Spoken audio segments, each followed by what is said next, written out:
Shrivasakanvitam tam sajivam Sadvaitam Savadutam Harijana Sahitam Krishna Chaitanya Devam Sadvaitam Savadutam Harijana Sahitam Krishna Chaitanya Devam Shri Radha Krishna Padan Sahagana Lalita Shri Vishakhanvitanscha Shri Radha Krishna Padan Sahagana Lalita Shri Vishakhanvitanscha He Krishna Karuna Sindhu Deenabandhu Jagatpate Gopesha Gopika Kanta Radha Kanta Namostute Tapta Kanchana Gaurangi Radhe Vrindavaneshwari Vrishabhanu Sute Devi Pranamami Hari Priye Vancha Kalpatarubhyascha Kripa Sindhubhya Evacha Patitanam Pavanebhyo Vaishnavebhyo Namo Namaha Jai Shri Krishna Chaitanya Prabhu Nityananda Shri Advaita Gadadhara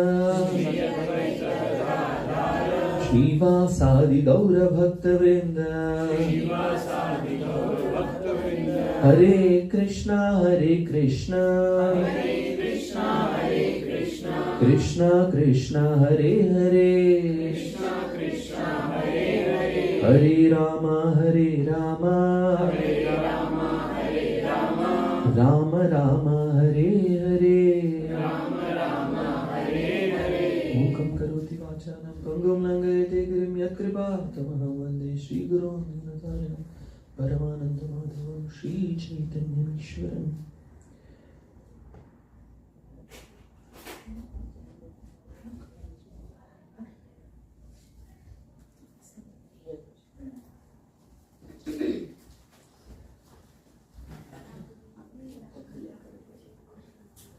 Okay, let's see how much you remember from the last week's session. So here are some of the topics we discussed. I hope they look familiar at least. So we will have each of you volunteer and see how much ever you are able to recollect. Please feel free to share whatever you are able to remember. The first topic we discussed was about transmigration of soul. So how does the soul go from one body to the next one? What determines, what conditions? Anyone remembers? We may have second mic somewhere here. Consciousness. Okay, so we have Niklesh. So if you were there for the last session and you were able to remember, or at least you can try, no problem. The consciousness that we possess during Closer. the consciousness that we possess during our life and during the time of death. So that's what we get the next life as. Haribo, very nice. So the consciousness we have throughout our life is the consciousness we will have at the time of death.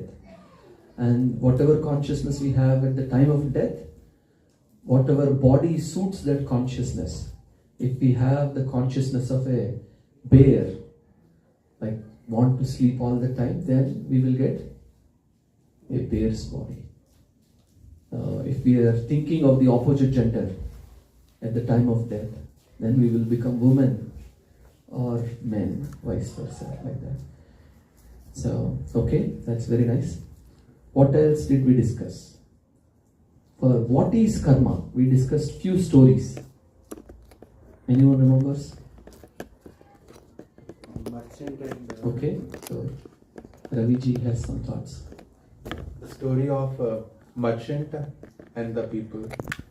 So merchant used to always like he used to offer all the good things, food, everything. But one day when he stops offering, people started throwing stones. That is one of the stories. Right? Oh, very nice. So the merchant here was giving away some food stuff, but no one ever bothered to look up and thank the merchant. So to instill some gratitude in them, he stopped giving. And after a few days, people started throwing stones at him. Stones never reached him, but they came back and fell on somebody else. And the other person took stones and, "Arey, instead of giving me necessities, now the merchant is throwing stones. Let me throw stones at him." And those stones come back and hit somebody else. And we discussed this in an allegorical story of how God is giving so much. Rarely do we recognize and express our gratitude to God of all the things that He has given us, all the facilities, practically everything actually. Even our ability to think, ability to walk, speak, is all coming from God actually. So how many times do we express our gratitude? But as soon as we don't get something, because we might be deserving it, right? We probably don't deserve what we are longing for or asking for. So when we don't get something, then immediately, I worked so hard. Why is not God not giving me? And then in that frustration, we show that frustration on other living entities. That only implicates us with more karma. Okay, so that's one beautiful story. What else? The same story. Okay, so we will give the okay. You narrate and I'll figure out which story were you talking about. Go ahead. The story of the saint. The story of the saint about his hand getting cut. The Brahmana. Yeah. The Brahmana story actually. Go ahead, please narrate to the best of your ability. So in his earlier birth, he was meditating and he doesn't do anything wrong as such, but he unintentionally shows the butcher the direction where the cow ran through the gesture of his hand, and in the next birth, he goes to a home where this lady wants to run away with the Brahmana, but he refuses, and the lady kills her own husband and blames the Brahmana for that, and the villagers come and they don't kill the Brahmana but they cut his hand, and that's how the karma takes away from him his hand, because in his last birth he was unintentionally the reason for the cow getting killed. So. Very nice, very beautiful. Thank you. Very succinct. Who is the cow and butcher in the next life? The butcher is the person who dies, the husband. and wife is the cow. Wife is a cow. Yeah. Don't take any practical lessons for you. My wife is always struggling. You must have been a butcher in your previous. Okay. So we also discussed why karma. Anyone remembers why karma? So this is a question that doesn't usually come to people's mind. People usually ask what is karma, how karma works. So much thought is given there. But why karma works? It's a very fundamental question. Anyone remembers? Okay, Ravi has some thoughts.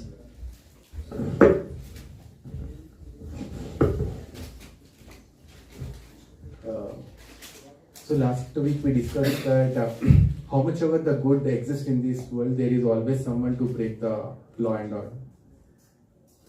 So to restrict that, so karma always exists. Very beautiful, amazing.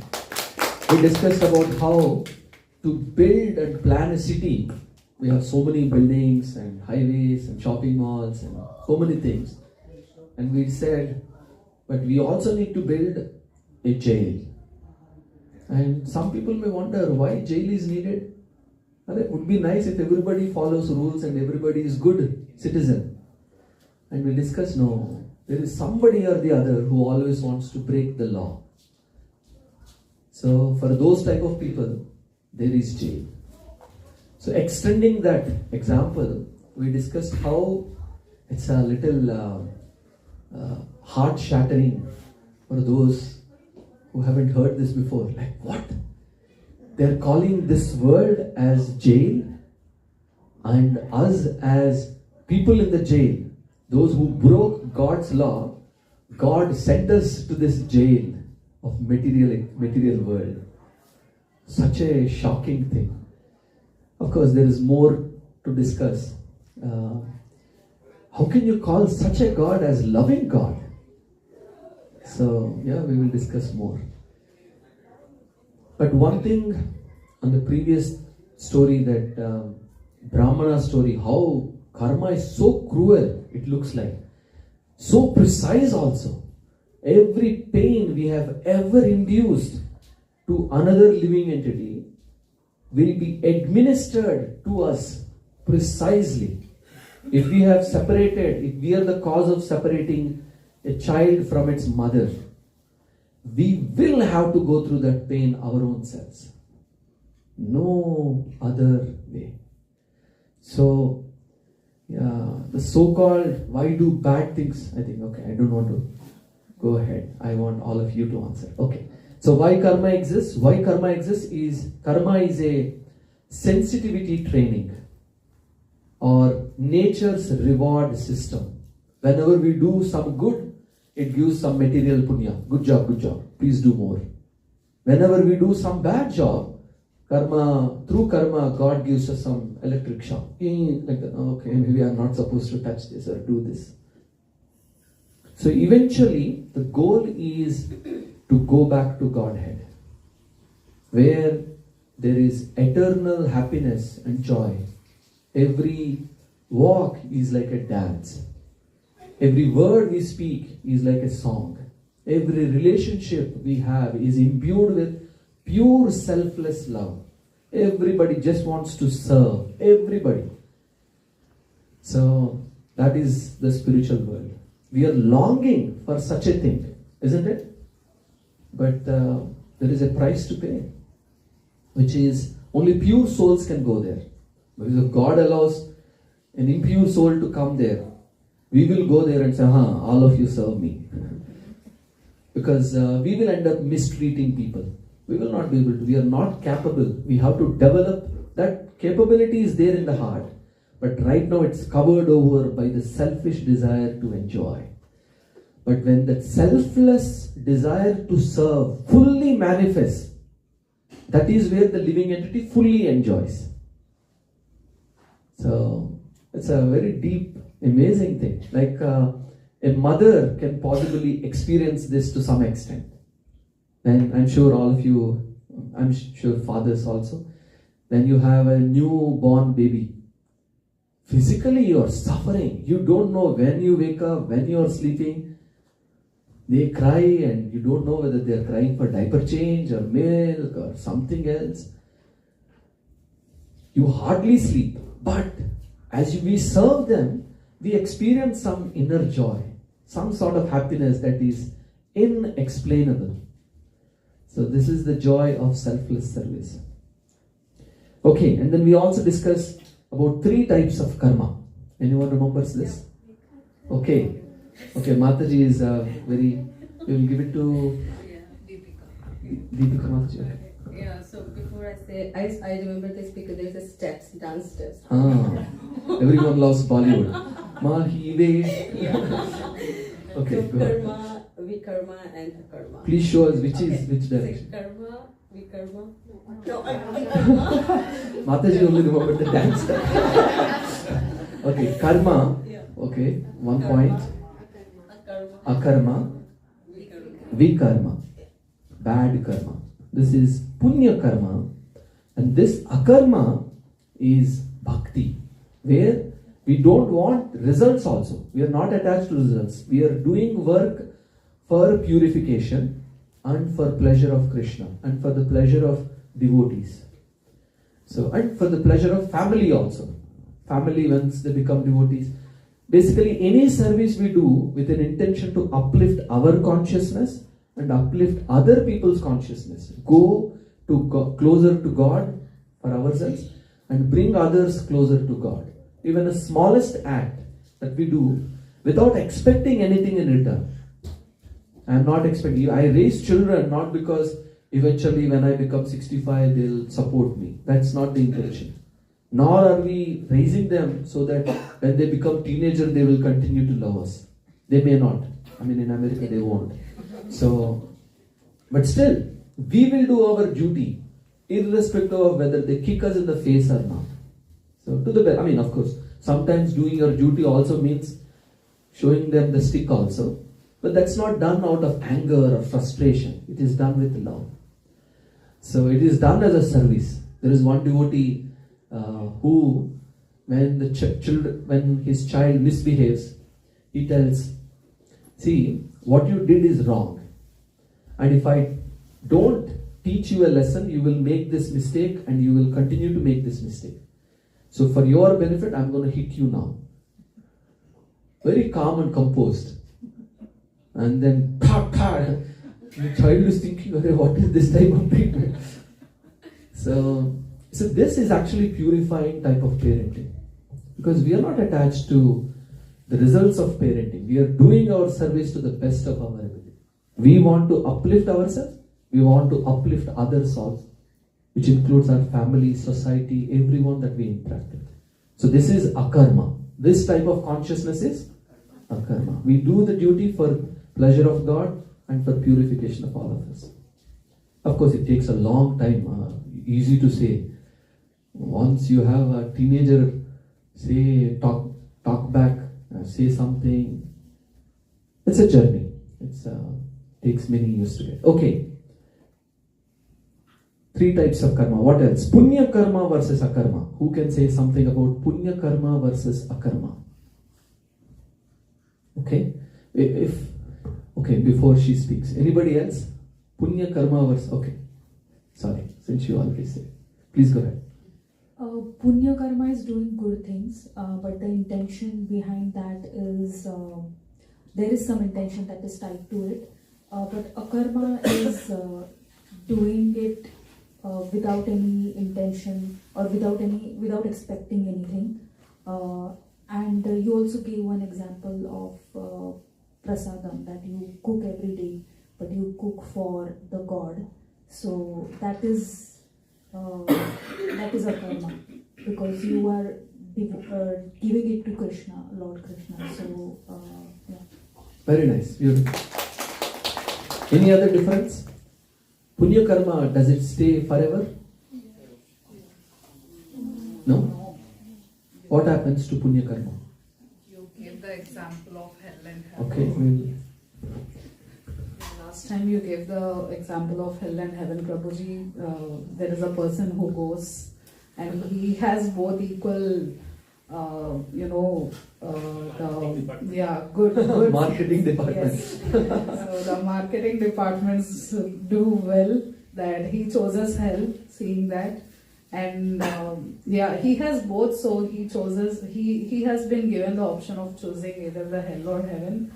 Unfortunately, he goes to hell, looking that it is so good, it is all the partying nature.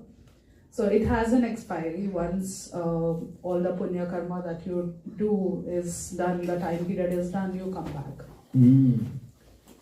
Shinam, Bhagavad Gita mentions in the 9th chapter, Mritya lokam vishanti. Shine punye mritya lokam vishanti. As soon as punya gets reduced, and then mritya loka, which is this world, we come back to this world.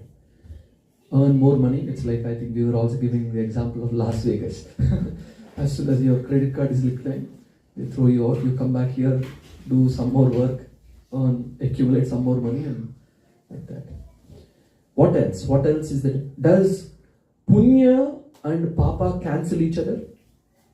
I've done some bad things and I've done some good things. Will Yamaraj say, all right, since you have done some good, I will forgive your bad? You have to experience both. Because there is a lesson to be learned from the Papa or the Vikarmic activities. So there is a lesson to be learned. So, yes.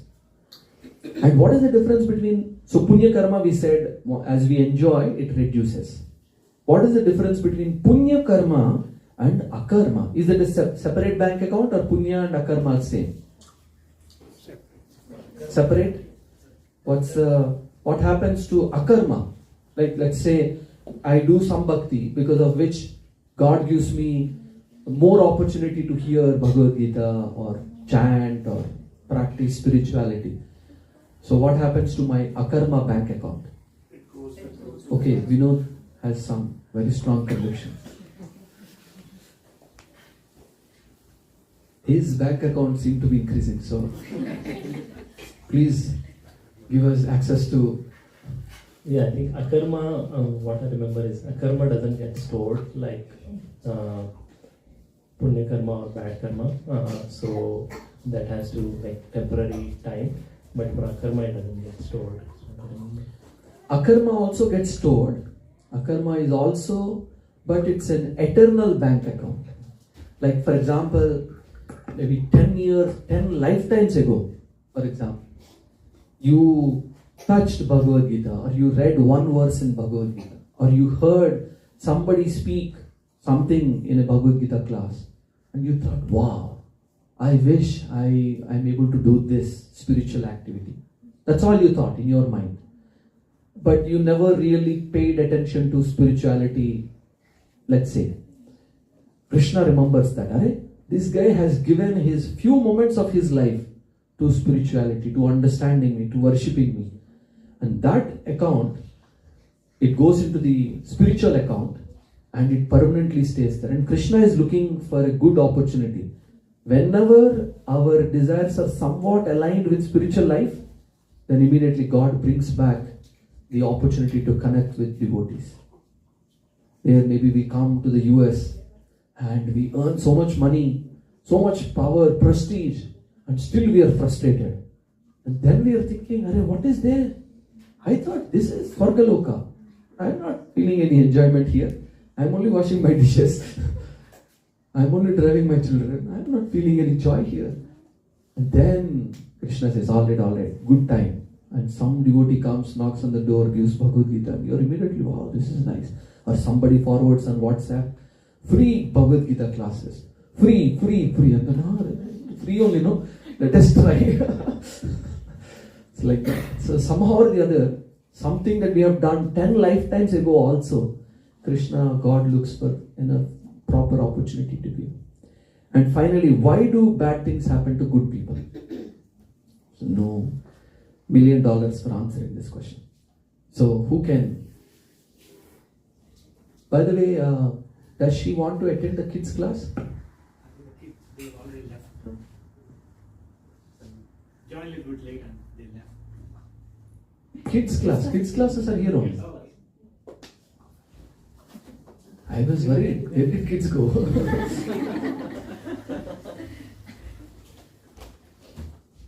Why do bad things happen to good people?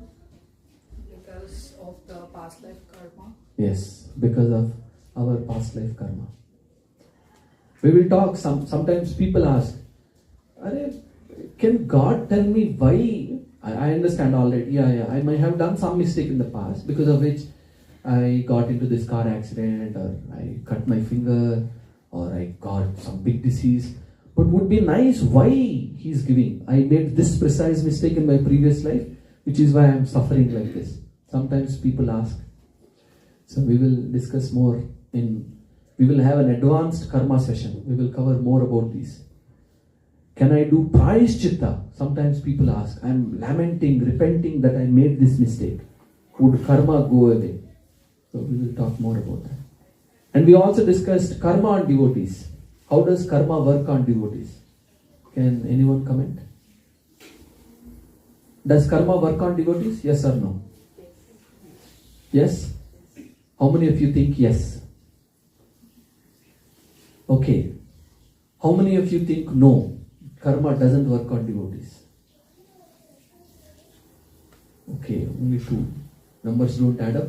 I'm assuming the rest of you don't know or confused which way. What is the story we discussed in this connection? Anyone remembers?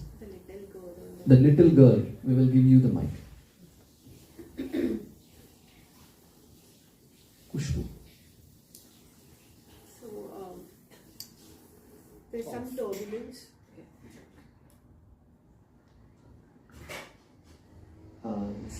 This little girl is traveling. She's in a plane and there's some turbulence. So the passenger sitting next to this little girl is like worried, why is this happening? What is happening? But when he sees this little girl, she is like sitting quietly. She's enjoying the flight. She's not worried at all. So when they land, he asks that little girl, like, why were you not worried? And she's like, the pilot is my father, and I'm sure that he'll make sure that I'm safe. Parallel to this, we should be assured that God is taking care of us, and He's driving our plane. Haribo, very nice. Yeah, this is such a beautiful example. Of course, it takes realization, some practice to get there. To always remember, this is a very powerful thought. If God is powerful but not loving, is very powerful being but not very loving, then we will be like living in America under the administration of Trump. We are thinking, oh God, this guy is very powerful. He doesn't care only. And we are constantly worried. So imagine God is powerful, but He doesn't love us. He doesn't care about us. Very. If God is all loving, but not at all powerful, like your mom. Your mom means the best. AI is coming, jobs are going. Your mom is like, no, don't worry. Everything will be all right. Your mom will love you the most, but she won't be able to help you. Like, mom, sure, yeah, but there's nothing you can do. So if God is all loving, but not powerful, sure, yeah, wonderful, but how does it help me? So you'll be happy to know that God is all powerful and all loving as well. So He'll do everything in His power to help us nudge us to our final destination, where we can find eternal happiness and joy.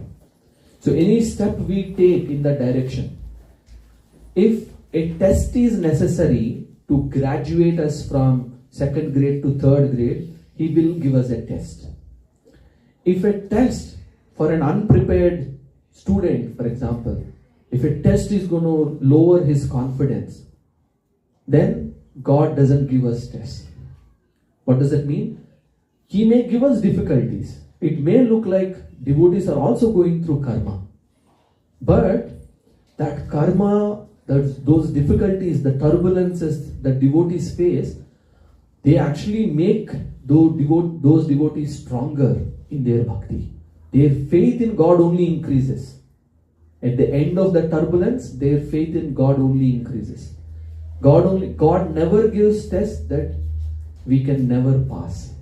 So if we can do our best and understand the lessons and know that God is all loving and God is all powerful, and He is doing everything in His power to nudge us to the ultimate destination. Sometimes we are so comfortable in this world, building nice houses, getting attached to them. Oh, let me paint this green color. And we waste valuable human energy.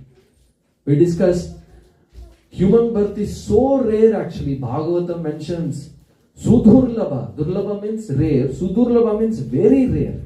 We were discussing last session how in the heavenly planets there is so much pleasure, and then there is the earth, the lower planets, Atala, Vitala, Sutala, Rasatala, Mahatala, Patala planets also.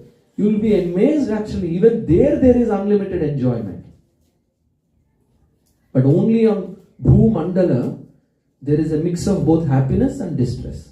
So that people can actually inquire, why can't I be happy all the time? So it's an extremely rare to have birth on Bhumandala. And especially these times, the particular Kali Yuga we live in is extremely rare actually. In one day of Brahma, which is 44 billion years, there is a 10,000 years of golden period where bhakti is freely available. So we will discuss this some other time. I'll only give you a trailer for now. So yes, if we can do our best and cultivate our faith in God and understand, try to understand, and inquiries in spiritual path are encouraged. So it's not that we blindly accept, okay, God is all loving, all kind, I will accept. Even when I don't understand, I'll try to accept. No, it won't work like that. We can submissively ask questions, and eventually our faith develops, and then we will be able to see, both in good times we will be able to see God, and even difficult times also we will be able to see God. So, alright, thank you everyone for helping me recap. Haribo. So this is a very interesting topic. Before I go, okay, I see some puzzle faces. So we will give 10 minutes for questions. I will do rapid fire. Any question and answers? Any questions? Okay. Raja, yes. He got very good marks. So you got 90%? 95%? Possibly. Okay, we'll give him a round of applause anyway for doing this. Please. So just on this karma and devotees, right? So Close up, Mike. yeah. So I'll generalize the question. Like, so we have occasions where devotees, they get involved in wars, for example, and where there are many deaths that happen. So I think from ages and from yugas. So how does that work? So do devotees feel any pain? Do devotees die? Right. Yes. Devotees' bodies may die sometimes. There are different levels. So we exist, we have our body, we have our mind, and we have our soul.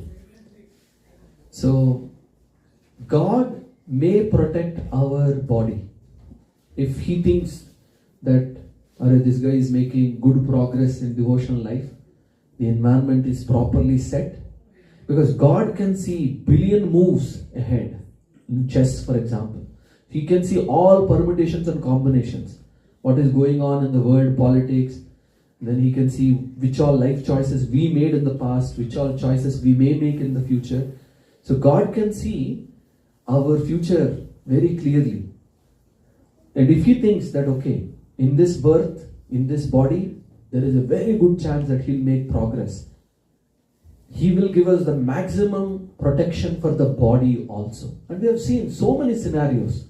Even in our own Gita class, there are devotees whose doctor said this is dangerous. No guarantee on life. And somehow miraculously they were cured. So that is one level. Will it happen all the time? No. Please don't be disappointed. Because sometimes it's actually difficult for us to understand. How God not protecting me? No, may not protect your body, but He will for sure protect the soul. So sometimes we may be in a situation that is not very conducive for spiritual life. Or sometimes maybe this is the final life. And just God wants us to get that intense. I don't know if you ever had this experience. You are in very grave danger, very big difficulty. Then immediately all the sincerity comes in. And all the very prayerfully we pray, God, please help. Right? Anyone has this experience? And that help may not be the help you are expecting. You may say, God, please give me green card. God may give green card. if he thinks that in America this guy is making good progress.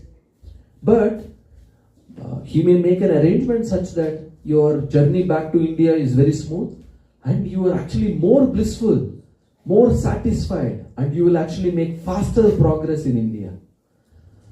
So he may not fulfill, and that's one of the things we're going to discuss today. That's one difference between demigods. Demigods is a term you'll see within ISKCON. Indra, Chandra, Varuna, Ganeshji, all these 33 crore demigods that we usually see in typical Indian household, they give what we want. Whereas God, the Supreme God, gives what we need. That sometimes may mean giving injection. Like polio injection, painful, but it is required for the protection of the body. So similarly, for the protection of the soul, that is always the highest priority for Krishna.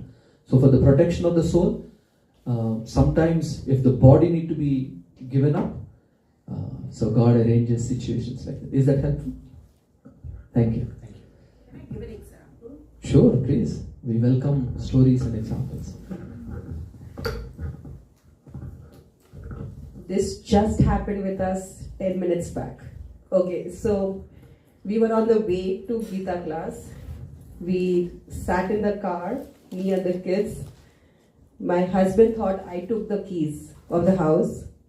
He locked the door. He sat in the car. We started the car to come to the Gita class. I asked, "Did you take the keys?" He said, "No. House is locked." And we four of us, now what to do? We are coming to the class, and suddenly, we're just trying to see now which window is open, which door is open, and stuff like that. Suddenly, someone in the car passes. He's waving a hand to me, and I just tell him, I don't know who it is. I told him stop. I told him stop, and then I realized he's one of my neighbors who doesn't live here. He stays somewhere else, but he just came. He had his house on rent, and he had come here for a week, and he stopped. And then he started. I told him that we are going through this. Can you help us? Instead of asking him how are you, I'm asking him, can you help me and stuff. So, anyways, then we started checking all the doors. We found one window which was open, and he knew how to open that. He helped us open, and we opened the house, and we came here. So I think it's very related that we were coming for a good reason, and God helped us, and He said you have to go, and so in 10 minutes everything happened. We never expected Him to be here. He doesn't stay here. He's here only for a week. He came yesterday. So just 10 minutes back. Very nice. Haribol. Okay, one question and then we move on. Any other question? About karma. Going once, twice, gone. No. So one other thing I want to mention is moving forward, we will have less content and then more interactive type of discussions. So because once our existing batch also comes, we usually don't do this intense because these are jam-packed. You blink and then what? Something else is going on like that. So these are purposefully built like that. So that, and don't worry, some of what we are discussing, we will come back, we will elaborate on some of these. So hopefully, all right. One God or many? Coming from India, I remember in my childhood, our home altar, every nook and corner, they ran out of space also. They put on the ceiling as well. So with the glue, so many gods that we all have access to and worship. So it's natural to wonder, sometimes people say, no, all gods are same. It doesn't matter whom you worship. If you have faith in somebody, just stick to them and they will protect you. People say like this. But as I mentioned, it's not, you should never trust anybody's opinion. How does that person know that all gods are same? So we always depend on Shastra. If Bhagavad Gita says all gods are same, then no problem. Good, I can peacefully sleep. If Bhagavad Gita says no, there is a hierarchy. There is a CEO, there are senior vice presidents, senior directors, and then there are engineers. Then we can say, okay, who is the senior vice president? Who is the CEO? Who is the owner of the company who is enjoying in the Hawaii? So we are interested in all of that. So that's what we're going to discuss today. So is there one God or many gods? Any difference in worshipping? That if we are worshipping one God, how does it look like? And if we are worshipping different gods, what's the mentality? What are the differences? We're also going to discuss, I requested Ramswar Prabhu to speak about why so many religions. Right? If God is one, why so many religions? Some people, and in the name of religion, so many wars, so many fights, so many conflicts. Oh God, even in this Pakistan-India war, why? If you boil down, ultimately, this guy is Muslim, this guy is Hindu. So many wars, so many fights. Many people, in fact, don't like spirituality altogether because religion has probably caused the biggest number of wars and is the cause of most amount of deaths, according to some people. And they're right, actually. There are so many wars in this world. We will talk about that. And then I think we will conclude with this. I will not plan to, maybe we'll cover this in our next session. The greatness of Sanatan Dharma. What is so good about the Sanatan Dharma that we are all born into. Does this sound okay?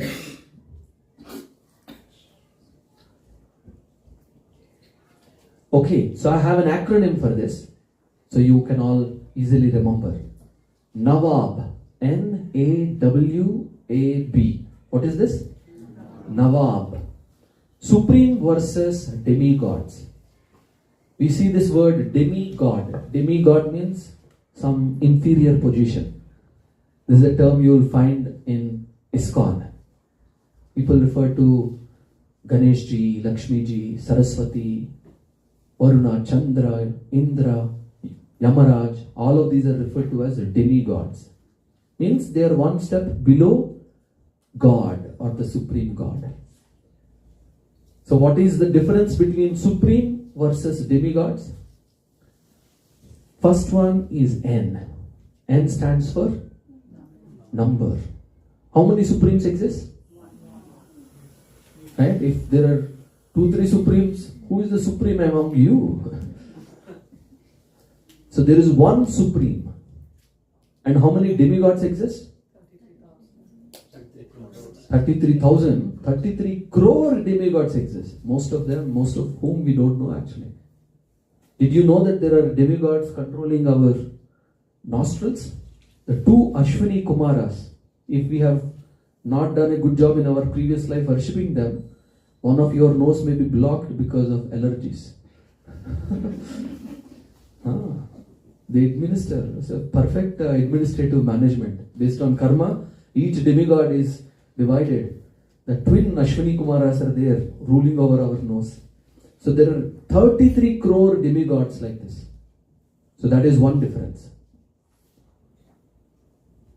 A stands for abodes. The Supreme God, do you know where He lives? Options. Somewhere in this material world? Yes or no? No. Because this material world is temporary. How can Supreme live in a temporary place? If He is Supreme, He should be Supreme all the time. Not while this planet is there and at the end of the planet, He packs his bag like Donald Trump leaves office and becomes a nobody. No. The Supreme Lord lives in the spiritual world. And in the spiritual world, you'll be amazed actually. There are so many incarnations or expansions of Vishnu. We will talk about this in our next session. Did Vishnu come from Krishna or Krishna come from Vishnu? Who is Rama? Who is Narsimha?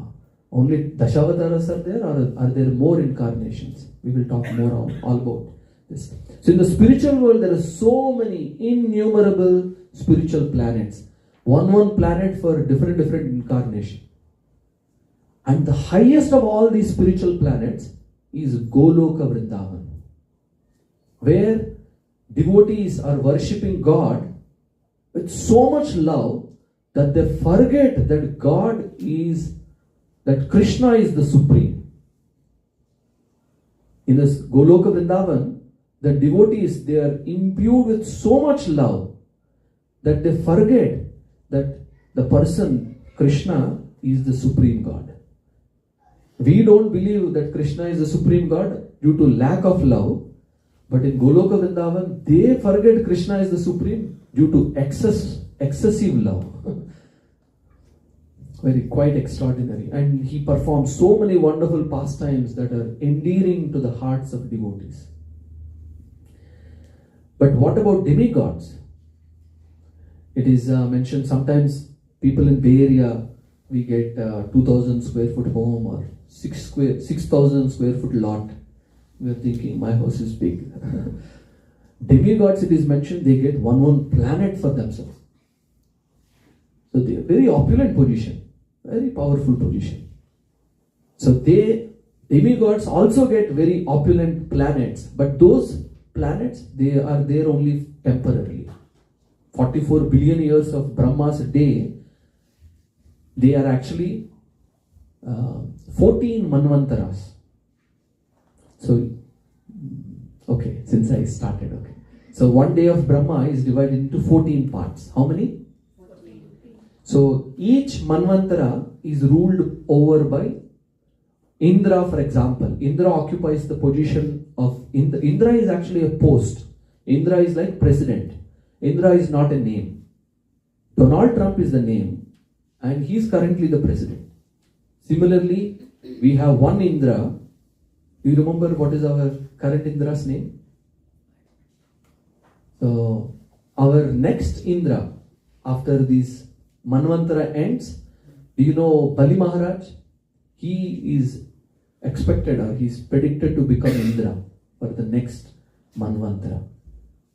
So like that. So demigods exist, and during this time they enjoy in those abodes. And W stands for work. As I was mentioning earlier, there is a corporate structure. Do you know who is the CEO of our material universe? Material universe. Brahma. Brahma is the head of this material universe. He has 4 heads to manage everything in this material universe. And then there are so many demigods reporting to Brahmaji. Anytime there are some difficulties, they are not able to deliver their work, something is blocking their work, then they go to Brahmaji. Brahmaji, this demon came, he is not allowing us to do. Then Brahmaji, if he is able to solve, he will solve. Otherwise, then he will go to the owner of the company, who is enjoying in the Hawaii. Life is cool like that. That owner is actually Krishna, who is not particularly enamored by the activities that are happening in the material world, but he gives everything that's necessary to Brahma, and Brahma is managing. And so the Supreme Lord has no work. Once one German philosopher went to India to research about Hinduism, and he visited all holy places in India. And at the end, as he was leaving back to Germany, he was writing down in his diary that I think of all the people, Krishna must be the supreme. So someone interviewed him, and why so? And he said, every person I have seen, they have a weapon in their hand. Durga Devi has some weapon, Lord Shiva has some other weapon, Ganeshji has some small weapon. Krishna is the only one, especially in Vrindavan, playing flute, enjoying. So then he said, okay, if there is one supreme, Krishna must be that. Because he does no work only enjoyment. So like that. So demigods are like that. Demigods are positions where they are expected to work. Here we go to office 9 to 6 like that. They also have to go to work. They also have to do their work like that. And A stands for appointed. As I mentioned, these are positions. These are not permanent positions. These are appointed. They also have tenure. 4 years, Donald Trump changes like that. So they have one Manvantara, which is 72 Chatur Yugas, which is very long time. But still, anytime you see in this world somebody is doing tapas for long time, Indra is little worried. This guy is aiming at my post. So he sends somebody to disrupt their austerities like that. So A stands for appointed. These are appointed positions which will be taken away after some time. And the B in Nawab, the B stands for Krishna has, his body is made of Sat, Chit and Ananda, just as our soul, us. His body is Sat, Chit and Ananda. Sat, it is eternal. Chit is fully cognizant, fully knowledgeable. And Ananda is completely blissful. Whereas demigods' bodies, they are also like our bodies only. They are also temporary in nature. So it's a very nice body. As I mentioned, it doesn't stink, no wrinkles, no grey hair, no pains, no diseases, no cancer, all that stuff. They can eat how much ever, no diabetes. But still, temporary bodies only. So what is the difference between the supreme versus demigods? However powerful they may be, they are all still limited by these only. For example, Brahmaji, you know the story of Hiranyakashipu. He does so many austerities. Namo Brahmaya, like that he prays for so many years. And Brahma comes. Do you know what was the first boon that Hiranyakashipu asked? He said, no death. I just want to live forever. Do you know what Brahma said? Are Baba, I also don't have it. How can I give you? I also live in my own time scale 100 years of life only. So please ask something else. So these are all temporary positions, temporary bodies. They also have to work. They have temporary abodes, and the number is also huge versus. I hope this is helpful. Everyone remembers? What is the acronym? Nawab. What does it? Okay, let me do this. Okay. What does N stand for? Numbers. What's how many versus how many? 33 crore. What does the second N-A stand for? Abodes. Where does Krishna stay? In the spiritual world, in Goloka Vrindavan. Where do demigods stay? Different planets that they have. What does W stand for? Work. Does Krishna has any work? Envious position. Huh? Demigods, on the other hand, yes, they have to work. What does A stand for? Appointed. These are positions. Whereas Supreme Lord is not appointed. He is permanently appointed as Supreme. It's not an appointment. It is permanent position. And B stands for bodies. Demigods' bodies are temporary. Long, but still temporary. Okay. I will go through this and then we'll pause for a few comments and questions. There is a difference in worshipper. Those who worship the Supreme Lord versus those who worship the demigods. And it's also an acronym, MOB, M-O-B. The first one is motivation. Most people who worship demigods, we go to, of course, many of us are still in that position or may have been in that position in the past. We go to God with this mentality that, oh God, I will break one coconut, please pass my examination.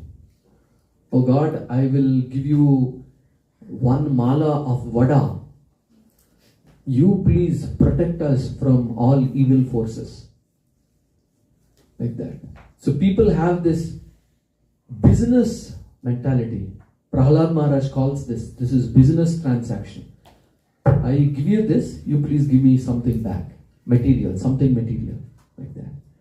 So demigod worshippers have this mentality. People who usually go to demigods, they want something in return. Right? I mean, we have all been there. Please, kuch to do. Like that. So, the second one, whereas, of course, the motivation of devotees of the Supreme eventually is that they only want to give. Those pure devotees specifically, eventually we will all be able to go there. But by worshipping Krishna, those who actually worship Krishna, or any Vishnu Tattva, Vishnu, Rama, any incarnation of Vishnu or Krishna, the motivation for them is they want to just give. I just want to serve you, that's all. I don't want anything else. Hiranyakashipu, after Hiranyakashipu was killed, Narasimhadev asked Prahlad, I am so pleased with you. You have tolerated so many pains, so many injustices done to you. I want to give you something. Please ask for some benediction. Then Prahlad Maharaj says this famous words. He said, God, I am not doing business with you. I don't want anything. I just want to serve you, that's all. And then O stands for what does God, the Supreme God offers versus demigod offers. What Supreme Lord offers is what we need. But whereas what demigods offer is what we want. I'll give you an example. A teenager, for example, somehow gets hold of $20, goes to 7-Eleven, and he says, please give me a pack of cigarette. No, teenager may be bad example. Let's say 21-year-old goes to, somehow got hold of $20, goes to 7-Eleven, asks for pack of cigarettes. What do you think the shopkeeper will do? He'll take $20, put it in his pocket, give him the packet of cigarette. Now imagine the father is the cashier there. He goes, gives $20, give me a pack of cigarette. Do you know what the father does? He takes $20, puts it in his pocket and gives him a slap. Are you rascal? You want cigarettes? And where did you get this money? Why are you misusing it like this? So, that's the difference between the Supreme versus demigods. The Supreme Father, He gives what we need. Sometimes what we want are actually not beneficial for us. So in those cases, He will ensure to be the protector and not give what we want. But He will understand the root cause of why we are asking what we are asking. And He will fulfill that root cause, the need we all have. Like for example, we are all looking for love. But because we don't get love from our partner, from our children, from our companies, but we look for something else. We want new phone. God, please give me new phone. God may not give you iPhone, I don't know what is the latest one, 17, 18. But He may understand the root cause of why we are feeling that dissatisfaction and give us that love. So God will give what we need. Once one person, he had some desire. So somebody told him that if you worship Krishna, He will fulfill your desires. So he got a murti of Krishna, and every day he would offer agarbatti, incense. So he was offering ting ting ting ting. So 1 month passed, 2 months passed, nothing is happening. After few months, instead of getting his desire fulfilled, he saw opposite is happening. And then he heard in some class like this that Krishna, He'll give what you need. Sometimes He may not fulfill your desire. Sometimes if something is bad for you, He will take it away also. That guy thought, wow, oh, that's why my worship at home is not working properly. So he went home, put Krishna's deity in the some other and closed the door. He got Ganeshji, Lakshmiji, Saraswati, started worshipping them. Ting, ting, ting, ting, ting. In the middle of the puja, he suddenly realized, Arey, I am worshipping here, but the incenses are going in every direction. What if Krishna smells it? And he mistakenly thinks that I am worshipping him only and continues to block my desires being fulfilled. So he gets up in the middle of the puja, goes and puts 2 cottons in the nostrils of Krishna and comes back. But as he is coming back, Krishna appears in front of him. Are you shocked? Arey, I worshipped you for 6 months, you never came. As soon as I put cotton in your nostril, you appeared immediately. Krishna said, you are at least considering me as a person. That you see deity as a person and you have faith that at least deity is me only. That's why I came. So many of us, we have this mentality. We're like, Prabhuji told a very important thing. So I should be very careful in worshipping Krishna. We feel like that. No, that's not the moral. That's the wrong lesson if you are getting that. The moral is that when we worship Krishna, we can be rest assured that God gives us what we need for our own protection. And finally, B stands for benediction. What the Supreme